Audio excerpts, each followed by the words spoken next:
പെരുമൺ തീവണ്ടി ദുരന്തത്തിന്റെ 37ാം വാർഷിക അനുസ്മരണം നടന്നു.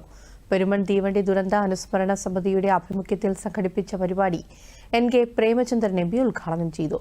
സ്മൃതി കുടീരത്തിൽ പുഷ്പാർച്ചന നടന്നു. ദുരന്തത്തിൽ മരിച്ചവരുടെ ബന്ധുക്കൾ അഷ്ടമുടിക്കായലിൽ പുഷ്പങ്ങൾ അർപ്പിച്ചു.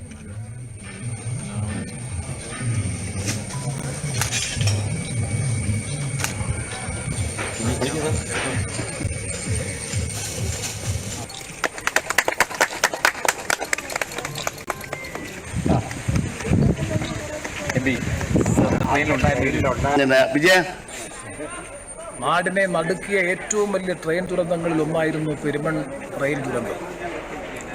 നിർഭാഗ്യവശാൽ ഇപ്പോഴും ദുരന്തത്തിന് ആധാരമായിട്ടുള്ള കാരണത്തെ സംബന്ധിച്ച് ഇപ്പോഴും വ്യക്തതയില്ല എന്നുള്ളതാണ് ഏറ്റവും വലിയ ദുരൂഹത. ഏതായാലും ഇത്തരം സംഭവങ്ങൾ ആവർത്തിക്കാതിരിക്കട്ടെ എന്ന് മാത്രമാണ് ഈ അവസരത്തിൽ ആഗ്രഹിക്കാനുള്ളത്. ട്രെയിനെ സംബന്ധിച്ച്, റെയിൽവേയെ സംബന്ധിച്ചിടത്തോളം ഏറ്റവും കൂടുതൽ പ്രാധാന്യം നൽകേണ്ടത് സുരക്ഷാ സംവിധാനങ്ങൾക്ക് തന്നെയാണ്. കാരണം ജനങ്ങളുടെ സുരക്ഷ ഉറപ്പുവരുത്തുക എന്നുള്ളത് ഭരണകൂടത്തിൻ്റെയും റെയിൽവേ അധികൃതരുടെയും ഏറ്റവും പ്രധാനപ്പെട്ട ചുമതലയാണ്.